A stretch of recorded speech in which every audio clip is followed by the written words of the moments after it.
Welcome, I'm Terry Ewell.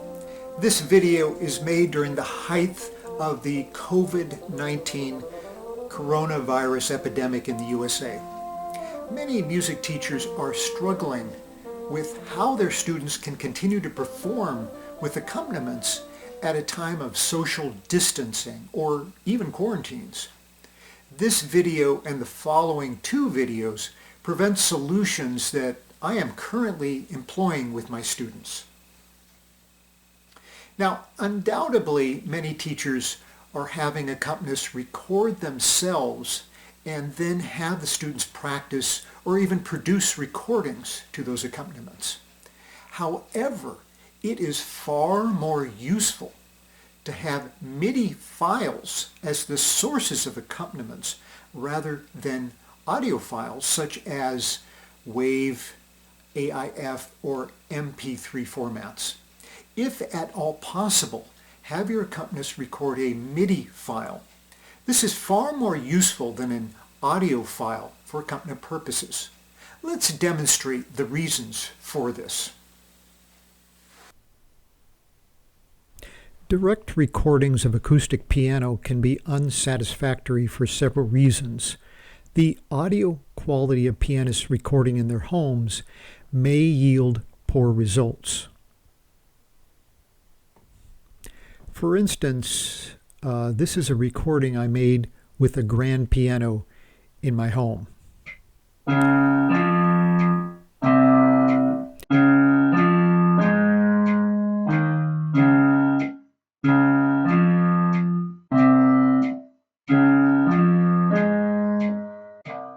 Clearly, this is far from studio quality. Next, requiring the accompanist to record at multiple tempos is fatiguing. Although it is possible to change the tempos of audio files to save the pianist this effort, the results are also less than ideal. For instance, let me show you how to change tempos without altering the pitch. Audacity is an open source software readily available that will change tempos without changing the pitch. Okay, so in order to alter the file, we go to Effects, Change Tempo without changing pitch. Percent, let's do 200%. Okay, let it process. All right. And let's listen to this.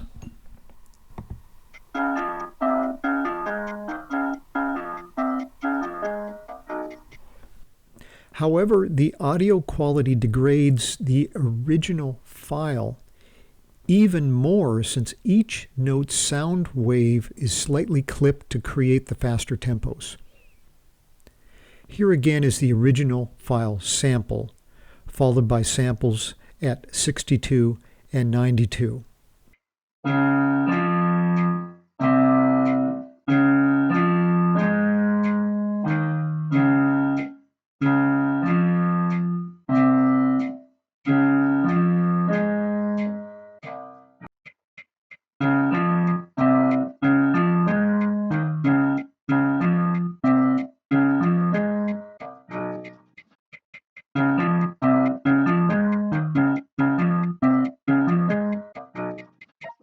The further removed the audio file is from the original tempo, the worse the quality will be. MIDI files, however, do not suffer from the same loss of quality. Let me give you an overview of how the MIDI files are created and then a demonstration of changes made to the files. In the 1990s, I recorded hundreds of accompaniments for my students and to share with the double reed community. Entering the data by hand would take far too long in a MIDI sequencer such as aria maestosa. Instead, I recorded the accompaniment as slow tempo, one that I could sight read with reasonable accuracy.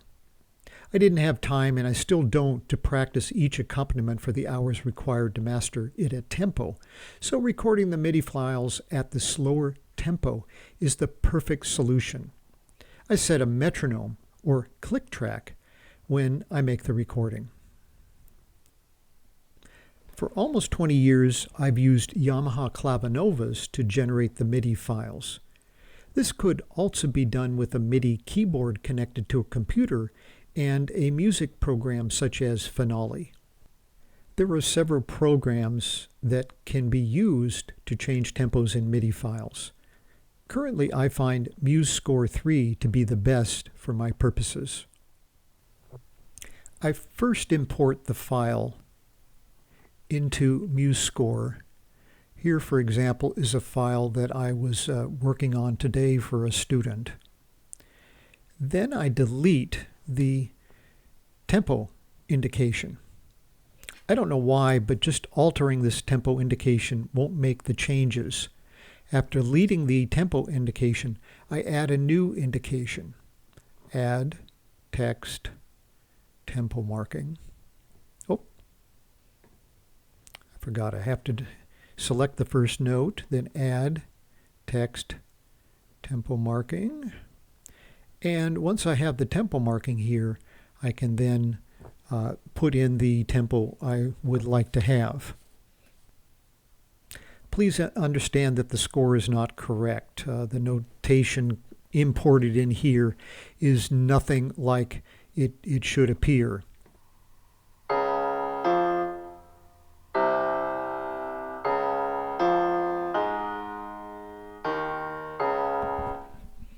So that is tediously slow, isn't it? And it says 80 here. Well, let's why don't we double the speed here. 160. Let's see how that sounds.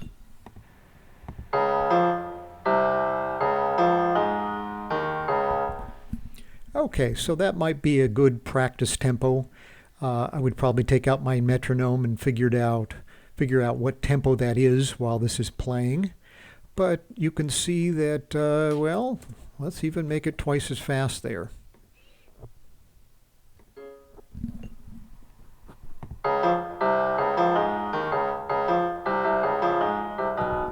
So that's much closer to performance tempo. So I can then export that to an MP3.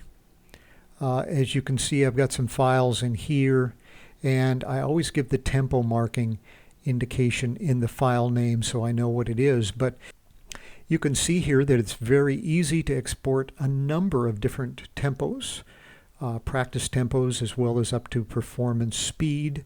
This is much quicker than having to play the part over and over and over again. In addition, the quality of each version of these is the same. Here, MuseScore generates MP3 files that sound just as good whatever speed they're at. That's quite different than the audio files that were manipulated in order to get different speeds. Another great advantage to MIDI files is that changing the instrumentation is easy. For instance, I prefer the Baroque accompaniments to have a harpsichord sound. This, for instance, is a file I have for the Bassozzi Sonata. I have some starting notes, and then both the harpsichord and bassoon enter here.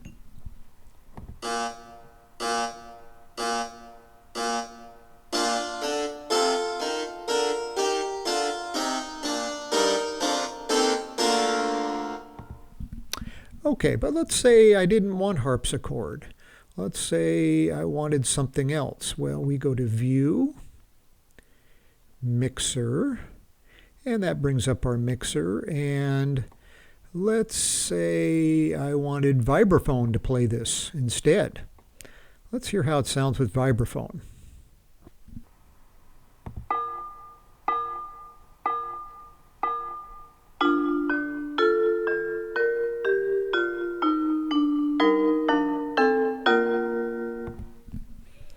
Not as good.